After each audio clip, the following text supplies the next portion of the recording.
Olá, bom dia! E vamos começar a nossa semana de lives com esse tema super importante, que é trazer essa mensagem do Gandhi. Por que Gandhi dizia, seja você a mudança que você quer no mundo, né? Será que hoje, com o auxílio do paradigma quântico, nós conseguimos ter uma compreensão mais profunda dessa frase? Eu acredito que sim. Então, queridos, boa tarde. Tivemos um curso presencial maravilhoso lá em Curitiba. Não sei se tem alguém aqui participando da live. Se tiver, pode dar um oi aí.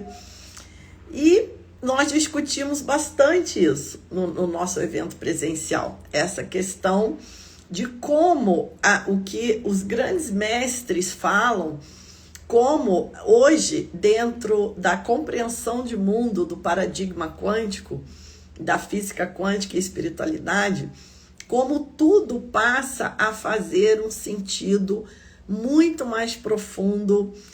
As coisas deixam de ter essa conotação mística, essa conotação de fé cega, e passam a ter uma conotação de lucidez, de sabedoria, de simplesmente fazer o que é certo, porque isso é o mais inteligente a ser feito. O paradigma quântico, ele vai nos ajudar a compreender que nós buscamos as coisas certas.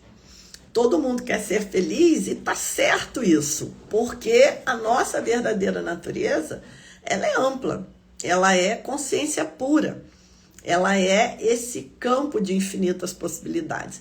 Por isso todos nós queremos vivenciar a felicidade, a harmonia, o sucesso, a abundância, porque essa é a nossa verdadeira natureza. Mas nós fazemos isso de modo errado. Nós estamos tomando o caminho errado. Como que o caminho errado vai nos levar aonde queremos? Não vai. É como você está em São Paulo e você quer chegar em Curitiba. Aí você pega um mapa que te leva ao Rio de Janeiro. Você está indo na direção contrária, no sentido contrário do que você quer. Então, o paradigma quântico, ele... Por quê? Mas aí é que tá. Por que você vai na direção contrária? Porque nós estamos imersos nessa visão de mundo, nessa compreensão do universo, que é baseada num paradigma clássico, cartesiano, onde as coisas são todas desconectadas, onde nós acabamos vivendo identificados a identidades estreitas ao falso eu, que de modo algum são a nossa verdadeira natureza, representam a nossa verdadeira natureza. Então, nós temos uma consciência que é ampla, sem limites, de infinitas possibilidades, e entre essas infinitas possibilidades, nós temos uma possibilidade chamada Eliane, chamada Yara, chamada Sandra, né? A Sandra, querida, aqui. Estive no curso em Curitiba e amei. Vou aplicar esses conhecimentos na minha vida particular, minha missão espiritual, incluindo minha área de trabalho, que é de comunicação. Parabéns, Sandra. É isso aí. Você já está multiplicando esse paradigma quântico. É isso que nós precisamos. Então, nós temos essa consciência infinita, de infinitas possibilidades. A Raquel é uma possibilidade, a Lúcia é uma possibilidade, a Eliane é uma possibilidade, mas nós não podemos nos identificar extremamente a essa possibilidade e achar que isso é o que somos. E isso vem de uma confusão já de alguns séculos atrás, né, dessa ideia do penso, logo existo, quer dizer, então o pensamento é a minha existência? De jeito nenhum, porque o pensamento surge justamente dessas identidades.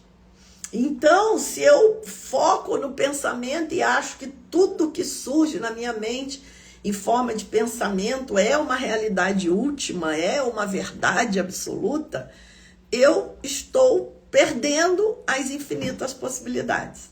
E aí, como que eu vou andar no mundo, né? Como que eu vou olhar o mundo? Como que eu vou me relacionar com as pessoas no mundo? Esse paradigma quântico, ele traz uma interpretação completamente diferente, porque o paradigma clássico, ele vai ver as coisas como separadas, ele vai nos colocar como uma partícula separada do universo, né? Separada do todo. E isso vai nos gerar o quê? Uma sensação de vitimismo, né? Uma sensação de que o mundo é que tem que mudar. Então, por isso, né, já puxando aqui o tema de hoje, Gandhi dizia, seja você a mudança que você quer no mundo, porque essa ideia de que existe um mundo independente, separado do observador, isso te deixa paralisado. Porque aí você fala, mas esse mundo não tem jeito, né? Esse mundo tá perdido. Não adianta eu fazer nada, porque o mundo não muda. E para eu atingir os meus objetivos, para eu ser feliz, eu precisaria que o mundo mudasse. Então veja como nós ficamos sem saída. Só resta para nós o papel de vítima. Isso é um paradigma clássico cartesiano, que é uma visão de mundo do século XIX. Nós já estamos no século XXI, já temos toda uma ciência que traz esse novo paradigma, mas infelizmente temos essa resistência, né, de dar esse salto quântico de consciência e olhar para o todo, para o mundo, para os processos de relação de modo diferente.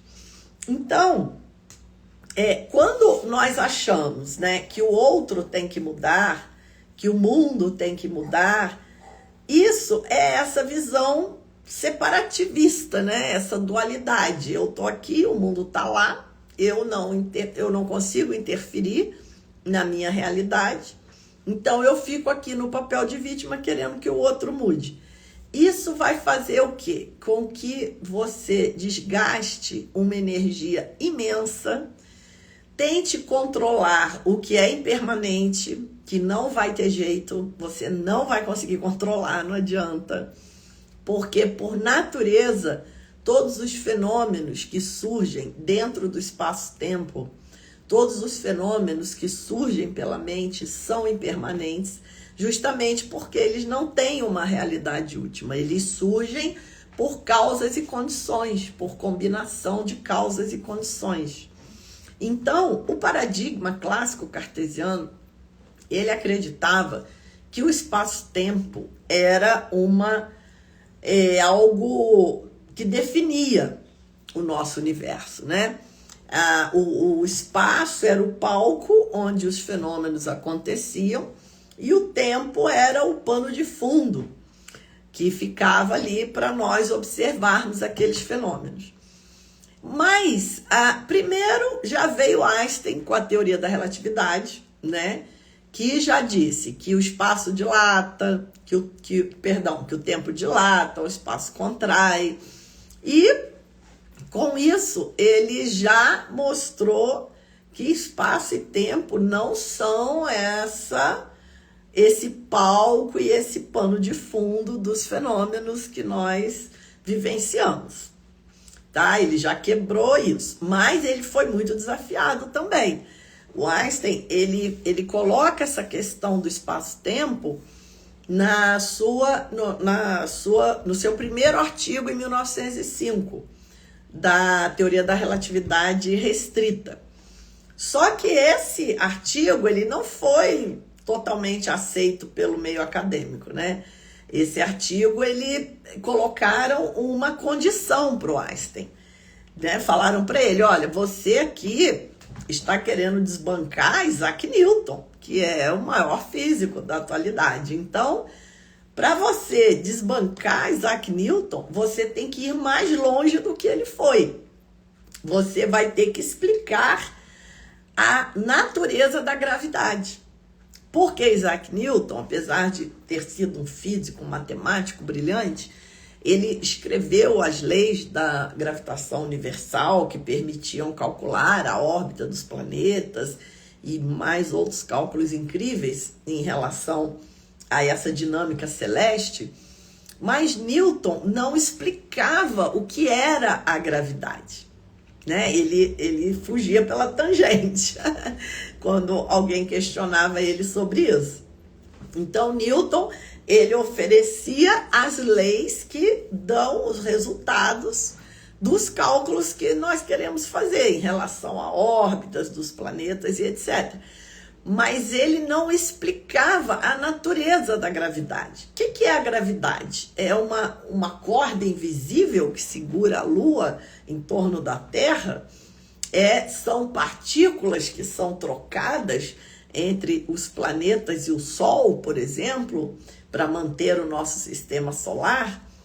Então, Albert Einstein foi desafiado a mostrar a natureza da gravidade, para que ele pudesse desbancar o Newton na questão do espaço-tempo. E aí foram os 10 anos mais difíceis da vida do Einstein. Ele conta nas suas biografias que ele teve gastrite, ele teve estresse, provavelmente foi quando ele parou de pentear cabelo, porque apenas em 1915, 10 anos depois, ele conseguiu escrever o artigo da Teoria da Relatividade Geral, onde ele explica a natureza da gravidade, onde ele mostra que a gravidade, na verdade, é uma deformação do espaço-tempo. Olha que incrível, algo que ninguém iria imaginar. Como, imagine um colchão macio, e você coloca uma bola de boliche em cima desse colchão. O que a bola de boliche vai fazer? Vai afundar nesse colchão macio, né? Vai deformar o colchão. Aí imagine que você pegue uma bolinha de gude, uma bolinha pequenininha, e jogue em cima desse colchão. O que vai acontecer? A bolinha vem percorrendo o colchão. Quando ela passa por aquela deformação que a bola de boliche está provocando no colchão mole, ela escorre, né? Ela cai em direção à bola de boliche. Mas não porque a bola de boliche esteja atraindo a bolinha de gude, mas na verdade o próprio espaço-tempo já está deformado, que é o colchão aqui no nosso exemplo, né? E o outro corpo menos massivo, a bolinha de gude, que vem se aproximando, naturalmente ela cai naquela deformação e vai ao encontro da bola de boliche, que é o corpo que tem mais massa. Então, por que os planetas giram em torno do Sol? Porque o Sol, por ser um astro muito maior do que os planetas, ele causa uma deformação nesse espaço-tempo em volta dele, e os planetas ficam todos ali nessa deformação do espaço-tempo girando em volta do Sol. A Lua, por sua vez, cai na deformação do espaço-tempo causada pelo nosso próprio planeta. E aí, tá, coisa genial, né? Mas e aí? Isso é verdade ou não? Precisamos ir para o experimento, precisamos montar o experimento, porque é assim que o método científico funciona. Nós temos as equações, mas precisamos também ir ao laboratório e fazer os experimentos. E os resultados precisam coincidir.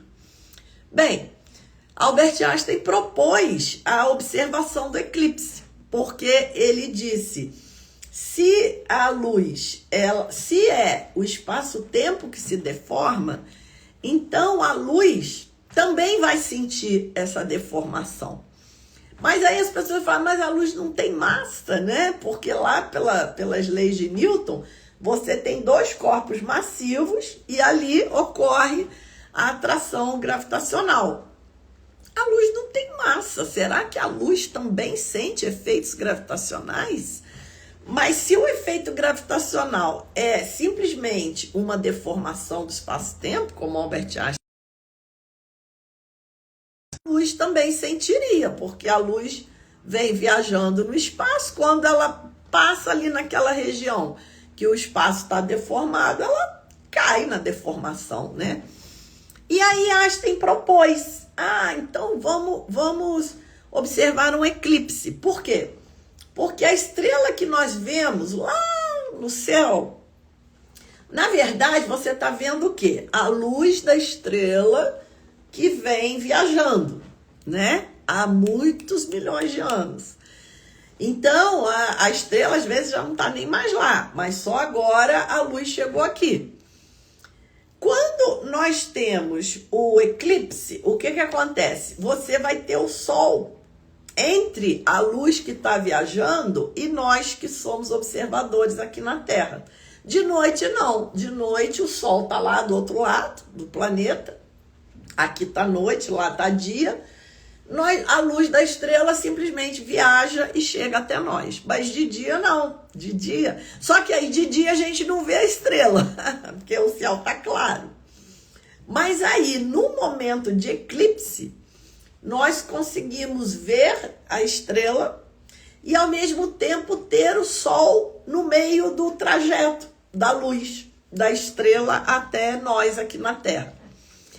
E Einstein dizia, se o Sol está no caminho, a luz da estrela que está vindo lá de longe, quando ela passar perto do Sol, que vai estar encoberto pela Lua, por conta do eclipse, ela vai sofrer um desvio, porque o espaço em volta do Sol está deformado. Entenderam? Aí, o que aconteceu? Observaram o eclipse. Para nossa alegria, essa observação ainda foi feita aqui no Brasil, na cidade de Sobral, no Ceará. E realmente foi constatado que a estrela estava desviada, justamente, a luz da estrela estava desviada justamente no ângulo que Albert Einstein havia proposto no seu artigo da Teoria da Relatividade Geral. Foi aí, gente, que o Einstein virou um popstar, né? Aí ele ficou famosíssimo, apesar de ninguém entender o que ele falava, né? Mas ele realmente desbancou Isaac Newton, mostrou que o tempo dilata, o espaço contrai. Então, por que eu fiz esse discurso todo aqui? Por que eu dei essa aula de teoria da relatividade geral aqui? Para mostrar para você que o espaço-tempo não é algo definido, não é algo estático, não é um pano de fundo, como a física clássica acreditava.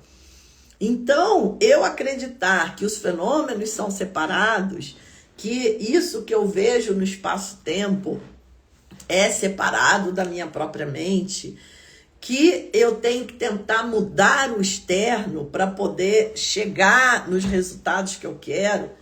Isso é uma crença equivocada, baseada em um paradigma, em uma compreensão do universo de 2 séculos atrás. E ainda, para acabar de completar, para você não sair dessa live com nenhuma dúvida, nós temos também o emaranhamento quântico. E o emaranhamento quântico, mais uma vez, deu encrenca lá com Albert Einstein. Olhem que engraçado. Primeiro, Einstein teve que vencer a comunidade científica, mostrando que o espaço, a gravidade deforma o espaço-tempo para que a teoria dele de que o espaço dilata, o tempo dilata, o espaço contrai, e toda a teoria da relatividade estava correta. Mas depois ele mesmo foi um crítico dos avanços da ciência. Depois ele mesmo criticou a ideia de que pudesse haver esse fenômeno chamado de emaranhamento quântico. Einstein debochava, ele chamava isso de ação fantasmagórica à distância. Por quê? Porque dentro dessa teoria da relatividade dele, veja que genial, Nós achávamos que o espaço e o tempo eram constantes. Einstein mostrou que existe uma coisa constante, sim, mas é a velocidade da luz. Não é o espaço nem o tempo. A luz é constante. Gente, olha que profundo isso. Olha que lindo. Na verdade, o que define os fenômenos que nós vivemos aqui no espaço-tempo é a luz, tá? A velocidade da luz é constante. O espaço não, o espaço se contrai, o tempo também não, o tempo se dilata. Mas a velocidade da luz é constante para qualquer referencial. Isso é muito fora do nosso senso comum. Por quê? Porque se eu estou num carro a 80 km por hora, qual a minha velocidade em relação ao poste de luz? O poste está parado lá na calçada, eu passo no meu carro a 80 km por hora, a minha velocidade em relação ao poste de luz é 80 km por hora, certo? Agora, se vem outro carro também a 80 km por hora e começa a andar ali bem coladinho do meu lado, qual a minha velocidade em relação a esse carro? Zero, porque eu estou a 80 km por hora, o outro carro está do meu lado a 80 km por hora. Se eu olho para ele, a sensação que eu tenho é que o meu carro está parado em relação a ele, não é assim? Então, a minha velocidade do meu carro em relação ao poste na calçada é 80 km por hora. Mas a velocidade do meu carro em relação a outro carro que está do meu lado, também a 80 km por hora, é zero. Vocês concordam? Deu para entender esse experimento imaginário aqui? Só que a velocidade da luz não. Se for um raio de luz que estiver viajando no espaço, a velocidade dele em relação a um objeto parado, em relação a ele, é 300 mil km por segundo, que é a velocidade da luz. Mas se tiver um foguete do lado do raio de luz, a uma velocidade próxima da luz, vamos supor, a luz está a 300 mil km por segundo e essa cápsula de foguete está a 200 mil km por segundo, né? Você poderia ter uma tendência a dizer, então a luz em relação a essa cápsula, a diferença de velocidade ali é 100, né? Então, em relação, ela está a 300, a cápsula está a 200, a velocidade dela em relação à cápsula é 100. Não. A velocidade dela em relação à cápsula continua sendo os mesmos 300 mil km por segundo. O que acontece é que essa cápsula espacial, esse foguete, como ele está viajando a uma velocidade próxima da luz, o tempo para ele está passando diferente. O espaço que ele percorre está se manifestando de modo diferente. Por isso que a velocidade da luz continua constante. Ai, gente, boom, explodiu, né? Explodiu a cabeça, pois é. Mas isso é a realidade. Isso já foi comprovado. Temos experimentos. Tem um avião supersônico que deu a volta no planeta a velocidades altíssimas e quando ele voltou, o relógio dentro do avião estava atrasado em relação ao relógio que ficou no laboratório na Terra, confirmando que o tempo dentro do avião passou mais devagar, porque o avião estava em velocidades altíssimas. Então, gente, isso é fato, tá? Mas mesmo assim, Einstein duvidava que o emaranhamento quântico pudesse ocorrer, porque como existe esse limite da velocidade da luz, Einstein achava que as partículas não poderiam se comunicar instantaneamente. A comunicação entre elas teria que respeitar, pelo menos, o tempo que a luz demoraria para viajar entre uma partícula e outra. Mas a física quântica é muito clara, a física quântica diz que é instantâneo, porque no momento que as partículas ficaram emaranhadas, elas começam a se comportar como se fosse uma única partícula. Então, como é que a física quântica funciona? Com o colapso da onda de probabilidade. Você já sabe disso? Você já assistiu isso? Já assistiu minhas aulas em relação a isso? Então, as partículas estão emaranhadas, no momento que elas estão separadas, eu observo uma, ela colapsa, eu observo a outra, ela colapsa instantaneamente. Porque a observação colapsa as duas. Elas estão emaranhadas. E em 1985, Alan Aspect conseguiu montar esse experimento em Paris com seus físicos colaboradores e provou que o emaranhamento quântico realmente acontece, não só acontece, como é uma das tecnologias da física quântica mais usadas no dia de hoje. O emaranhamento quântico, o computador quântico, ele é totalmente baseado na tecnologia do emaranhamento quântico, senão não seria possível. O emaranhamento quântico é usado em criptografia, largamente usado nas tecnologias que nós usamos hoje. Então, nós temos hoje comprovado o emaranhamento quântico. Mas aí, e a teoria de Einstein? Então, está errada? Não. A velocidade da luz continua sendo um limite máximo, mas para fenômenos que acontecem dentro do espaço-tempo. O emaranhamento quântico, ele acontece além de espaço-tempo. Ele é uma comunicação quântica não local, é algo que nós chamamos de não localidade. Então, ele não desvalida a teoria de Einstein, ele simplesmente é um outro tipo de fenômeno. Ele é um fenômeno não local. Para os fenômenos locais, a teoria de Einstein é a válida. Então, mostrou realmente que a verdadeira natureza do universo, a verdadeira natureza dos fenômenos está além de espaço-tempo. Isso já é mais do que comprovado dentro da ciência.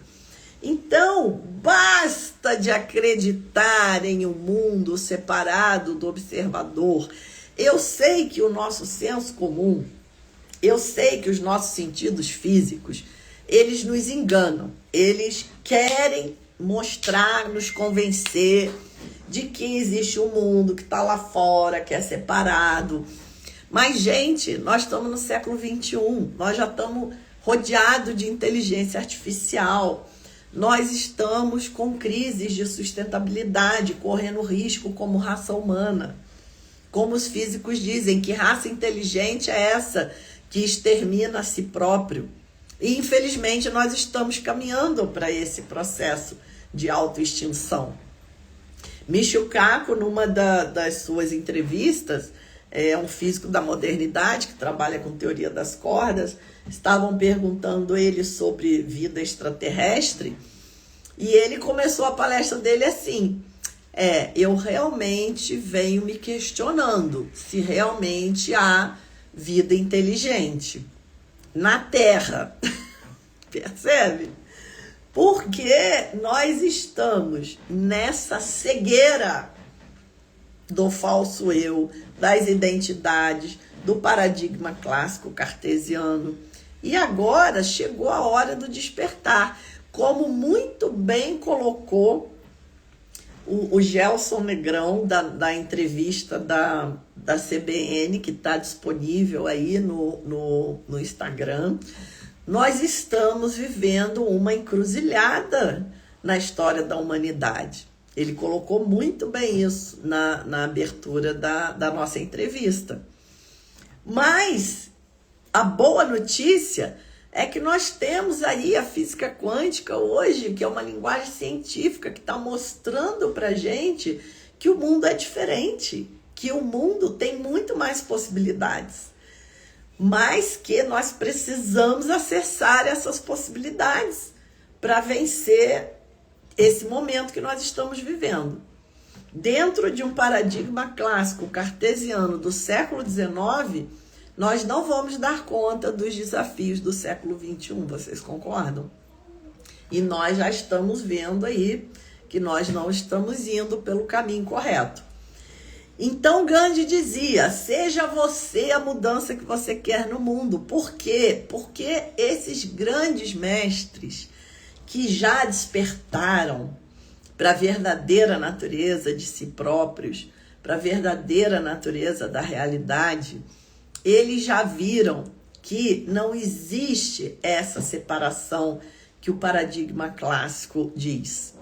Eles já viram que o que nós vemos do mundo é o mundo que a nossa consciência nos permite ver. Então, aonde que você tem que trabalhar de verdade? Você tem que trabalhar de verdade na sua expansão de consciência. Porque conforme você expande a consciência, você vai conseguir interagir com os fenômenos, que nada mais são do que ondas de possibilidade, e experienciar um mundo de acordo com a sua consciência. Inclusive, eu gosto muito de um livro que se chama As Cartas de Cristo, que nesse livro, Jesus Cristo diz assim: a matéria é a energia que vibra na frequência da sua consciência. Nossa, completamente perfeito. É exatamente isso. Não existe essa dualidade. Na verdade, quando o objeto é construído, o observador é construído junto. Senão você não conseguiria observar esse objeto. Então, o caminho, é claro, isso não quer dizer que você não vá tomar atitudes práticas. Até como nós conversamos aqui na live sobre advocacia quântica, que eu conversei com uma advogada, ela estava falando de toda a questão que muitas vezes nós entramos na justiça e ficamos brigando, fazendo um esforço externo, quando na verdade a mudança tem que ser interna. Mas eu também coloquei para ela uma questão de uma pessoa que eu conheço que estava numa situação de divórcio e não estava sendo respeitada, e ela já tinha feito nesse plano sutil, nesse plano do perdão, do autoconhecimento, tudo que ela podia fazer, mesmo assim a coisa não estava funcionando bem, e ela entrou na justiça e a coisa fluiu. Então, percebe? É o equilíbrio, é a lucidez, é o que fazer em cada situação. Não tem receita de bolo, né? Tem situação que não adianta você ficar brigando no externo, que a mudança é interna. Mas tem situações que você tem que ir lá e tomar uma atitude no externo também, claro.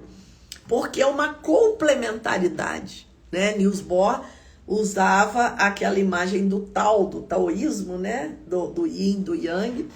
Ele se baseou nessa filosofia para propor o princípio da complementaridade na física quântica, que diz que os modelos de onda e de partículas são complementares, atestando que o elétron é realmente uma dualidade onda-partícula.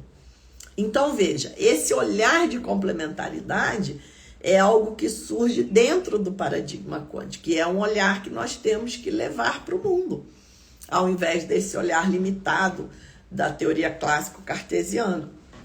Então, Gandhi dizia, seja você a mudança que você quer no mundo. Até porque, o pessoal que assistiu a minha palestra e a minha aula lá em Curitiba, conseguiu ver em detalhes a questão do quantum de energia. Lembra? A questão da energia que cada quantum carrega, que não é a mesma, né? Dependendo porque a energia do quantum é proporcional à frequência de vibração da onda a qual ele está associado. Então, frequências maiores, vibrações que carregam mais energia, fazem, obviamente, por consequência, carregam muito mais energia. Então, no efeito fotoelétrico, eu mostro para os alunos como que o fóton da luz azul carrega muito mais energia do que o fóton da luz vermelha, porque a luz azul tem uma frequência de vibração muito mais alta do que a luz vermelha. Então, a gente vai entendendo o quanto o nosso posicionamento é importante, o quanto nós estamos conectados a esse campo quântico de energia, de informação. E o tempo inteiro nós estamos mandando pacotinhos de energia para esse campo e estamos também absorvendo pacotinhos de energia desse campo. Então, a sua participação, a sua meditação, o seu pensamento, a sua intenção, a sua ação, que você acha que é pequenininha, que você acha que é trabalhinho de formiga, na verdade está fazendo uma diferença enorme nesse todo, nesse campo quântico, nesse campo de consciência, que é a verdadeira natureza do universo e a nossa verdadeira natureza. Então, meus queridos, espero que tenha jogado aí um pouquinho de luz nesse tema e vamos seguir nesse conselho maravilhoso do nosso sábio e iluminado Gandhi. Seja você a diferença que você quer no mundo, porque isso é extremamente eficaz.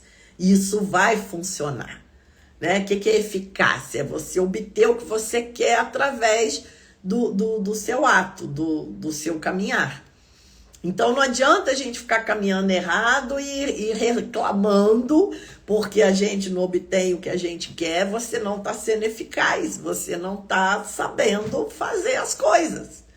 E o paradigma quântico está aqui para te mostrar uma nova perspectiva de vida, uma nova perspectiva de mundo, uma nova perspectiva de você mesmo, para que você seja eficaz, para que você se mexa e tenha os resultados que você quer, com o máximo de eficácia. Tá bom, meus amores? Olha, um beijo, obrigada, que aula excelente, Tânia, obrigada. Gente, é um prazer estar com vocês. Rosilene, sim, saber disso com uma explicação tão clara abre muito minha mente. Que alegria, queridos. Seguimos juntos, tá bom? Beijo! Clica aí no aviãozinho, compartilha essa live, manda para todo mundo, compartilha nos seus grupos. Essa live depois vai pro YouTube. Aí lá é mais fácil ainda para compartilhar no WhatsApp. O canal do YouTube é Física Quântica para Todos. Se você ainda não me segue lá no YouTube, me siga lá, porque de lá é mais fácil você compartilhar os vídeos para os seus grupos de WhatsApp. Vamos juntos, gente. Vamos juntos, porque mudar paradigma não é uma coisa fácil, né? Márcia Lopes, querida, que saudade. Cristiana, por luz em nós, através do conhecimento, nos ajuda a ampliar a consciência. Isso aí. Gratidão, obrigada, gente. Um beijo enorme. Até quinta. Tchau.